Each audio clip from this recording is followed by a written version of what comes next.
Olá, meus queridos alunos do 7º ano.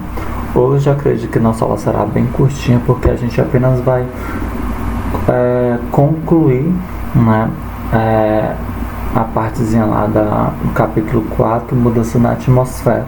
E a gente vai falar um pouco sobre combustíveis fósseis.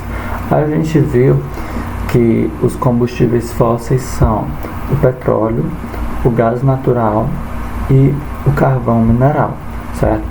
Esses três combustíveis fósseis, eles são classificados como fontes de energias não renováveis. Ah, tio, mas se a gente esperar milhões de anos, pode ser que ele renove. Pode ser, mas em questão de um prazo mais curto, a gente diz que essas fontes energéticas, elas não são renováveis, beleza? Ou seja, ela tem uma fonte finita, certo? Que dependendo do uso, como o ser humano aproveita essas fontes de energia, elas podem acabar em menos de 100 anos, certo? Existem algumas pesquisas que apontam isso. Então, há cerca de 300 milhões de anos, né, existiam árvores que foram morrendo em regiões pantanosas e foram sendo depositadas, né, se depositaram-se e ficaram encobertas. E devido à ação do tempo, pressão e temperatura das camadas de terra que foram se acumulando sobre essas árvores, né, elas acabaram sendo fossilizadas. E isso fez com que esses troncos, né, fossem transformados no famoso carvão mineral. Além disso, além desse carvão, existe também a formação do petróleo, que durante as eras, né, de grande aquecimento global, porque esse aquecimento global de hoje é um pouco diferente do que tinha no passado, devido às ações de tempestades, a questão de erupções vulcânicas e outros acontecimentos que faziam com que tivesse mudança da temperatura da atmosfera terrestre, né? Então, bactérias, plantas que foram morrendo e algas que foram morrendo e que submergiam, né, e se incorporavam aos leitos de mares e lagos, foram se decompositando e gerando o que a gente chama de componentes básicos do petróleo, certo?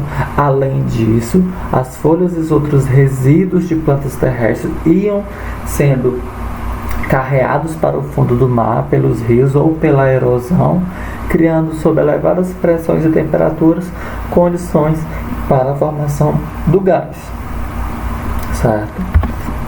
Quando a gente fala do petróleo, nosso primeiro combustível fóssil que a gente vai ver por aqui, ele é um composto que é formar, um dos componentes são compostos orgânicos, né? Ou seja, quando a gente fala de algo orgânico, é algo que deriva de um organismo vivo, daí o nome orgânico, certo? No entanto, ele também contém enxofre, nitrogênio e oxigênio.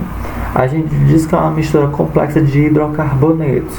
E o que é hidrocarbonetos? São compostos que são formados basicamente por carbono e hidrogênio, certo? É o combustível fóssil mais utilizado atualmente. Por quê? Porque quando ele é refinado em um processo chamado destilação fracionada, a gente pode obter outros produtos que são utilizados de diversas maneiras. Por exemplo, a gente pode retirar combustível do petróleo, como a gasolina, o gás natural e o óleo diesel. Também pode-se gerar a querosene, o GLP, que é usado no gás de cozinha, certo? A parafina, que é aquilo que forma a vela, o asfalto, né? Quando a gente vai ver, por exemplo, uma reforma, né, uma pavimentação, uma reconstrução de um asfalto, aquela coisa preta, né, aquela substância preta que é usada para a pavimentação, é derivado do petróleo, certo? Além também que pode ser utilizado na produção de alguns polímeros sintéticos como plásticos e algumas borrachas, certo? Nem toda borracha vem da seringueira. O carvão mineral, como a gente viu, esse carvão mineral é originado a partir das plantas que foram encobertas, em pântanos, etc. E a sua descoberta desse carvão mineral se deu basicamente durante o processo da Revolução Industrial, quando se foi criada a máquina a vapor. A máquina a vapor utilizava a lenha para o processo de geração de energia, mas durante o processo da descoberta do carvão mineral e percebeu que a sua combustão, a geração de energia, era muito mais eficaz do que a lenha, então foi utilizado esse carvão mineral, certo? Como principal fonte energética da máquina a vapor durante a Revolução Industrial. Existe uma forma de classificar o carvão mineral em quatro tipos: a tufa, o lignito, a hulha e o antracito. E o que caracteriza essa classificação é o tempo de encarbonização. Quanto mais tempo aquela antiga árvore levou para ser carbonizada, vamos dizer assim, durante o processo de fossilização, mais valiosa ela é e maior será o teor energético de combustão.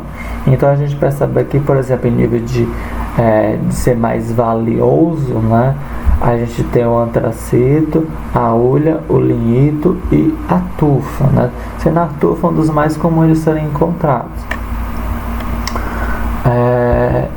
Temos o gás natural. O gás natural, ele é um derivado do petróleo, certo? No entanto, o gás natural ele pode ser obtido também da queima de biomassa, que é o bagaço da cana-de-açúcar. Só que assim, a gente chama esse gás natural produzido na cana-de-açúcar como um produto renovável.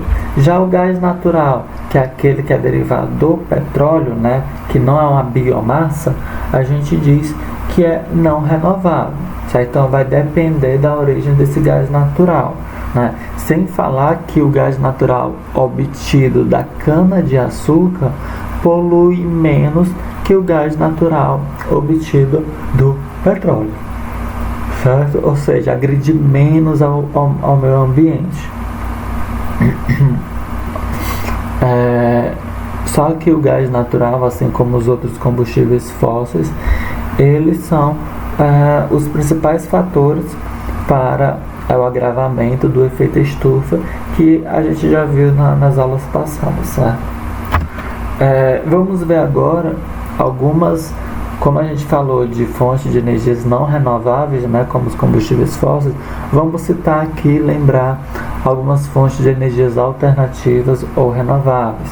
Temos as hidroelétricas, A gente sabe que existem pontos negativos nas construções das hidroelétricas, como alagamentos de grandes áreas e a morte de vários organismos, certo? Temos as hidroelétricas e as PCHs. E, tio Carlos, o que é uma PCH? A gente diz que é como uma pequena central hidrelétrica, se não me engano, a sigla significa isso. A gente percebe que a hidrelétrica é gigantesca, já a PCH não, ela é de tamanho reduzido e ela utiliza a força de um pequeno rio para gerar energia, certo? Temos a energia eólica, que utiliza a força do vento para gerar energia. Apesar da gente dizer que é uma energia limpa, ela também tem seus pontos negativos, como que morte de animais como morcegos e aves, certo? A questão da poluição sonora e a poluição visual. Temos também a energia solar, que para o nosso Nordeste seria uma energia altamente viável, né? Uma forma de extrair energia muito eficaz, mas a sua instalação, produção, etc. é muito cara e infelizmente não querem gastar com isso. Temos a maremotriz e a ondomotriz, que é uma forma de gerar energia por meio das marés e por meio das ondas. As geotérmicas, tio Carlos, mas eu estou vendo aqui fumaça saindo. Tá, mas essa fumaça saindo, ela já sai do subsolo, vamos dizer assim, da região interna do planeta. Eu estou aproveitando a temperatura interna do planeta, né? A questão do magma, do manto, eu estou aproveitando isso para gerar energia. Não é que eu esteja causando esse aquecimento, ele já existe naturalmente. E temos a biomassa da extração da cana-de-açúcar, como foi falado no slide anterior. Vamos ver aqui algumas mudanças e atitudes que podem ser significativas. Existem diversas outras, mas vamos falar aqui só algumas. Economizar energia elétrica, né? O quanto você puder economizar, tente fazer isso. Tipo, sair do quarto, desligar o ventilador, desligar a luz, evitar realmente esse desperdício de energia. Se você puder, né, preferir meios de transporte público, como também bicicletas, né, ao invés do carro e da moto, utilize. Eu sei que a realidade aqui em relação à segurança é bem complicado, mas para aqueles que podem, é uma forma de mitigar essa poluição. Dar preferências a carros a álcool, né? Reciclar o lixo, né? E tenha mais cuidado ao consumir embalagem.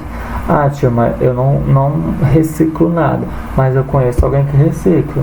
Então, você até mesmo pode facilitar para aquelas pessoas que trabalham com reciclagem. Você pode separar, né, o lixo em sua própria casa e quando for destinar o lixo, né, você saber destinar esse lixo ao local adequado, que é como se fosse uma coleta seletiva. Caso você tenha um bom espaço em sua casa, né, um grande quintal, um jardim, plantar árvores, né, e dando preferência a nativas da nossa região. Como assim, tio Carlos? Às vezes, algumas pessoas plantam árvores que não são da nossa região e isso pode alterar o nosso ecossistema. Um exemplo bem comum foi a irresponsabilidade que há muito tempo a prefeitura fez, que foi distribuir uma planta que é o NIM, né? Porque o NIM, ele era uma planta capaz de combater o Aedes aegypti. Só que assim, não se pensou nos outros efeitos. Então a prefeitura começou a distribuir esse NIM. E assim, as pessoas, ao invés de plantar apenas uma, né, dessas árvores na sua casa, uma ou duas, não. Elas extrapolaram, né? Algumas pessoas rodearam basicamente a casa. E assim, ela é muito boa no combate de algumas pragas, mas ela também causa outros efeitos, né? Alguns pássaros que comem a sua semente ao longo prazo podem ficar estéreis, né? Não serem capazes de se reproduzir. Essa planta ela não é nativa do Brasil, ela é da Índia, né? Só para vocês terem noção. Se uma pessoa tiver predisposição a problemas respiratórios durante a época que as flores dessa árvore florescem, o cheiro dessas flores, apesar de serem um pouco não serem tão perceptíveis, pode desencadear, né, problemas respiratórios. E também sem falar que a raiz dessa planta ela pode meio que, vamos dizer, invadir banheiros, né? Para vamos dizer, ela penetra o solo e vai parar em regiões onde tem água. Algumas casas tiveram, por exemplo, o banheiro, né, o piso do banheiro quebrado porque a raiz estava saindo ali no banheiro, certo? Porque ela estava procurando uma região onde tinha bastante água. Enfim, né, se tem um exemplo bem prático.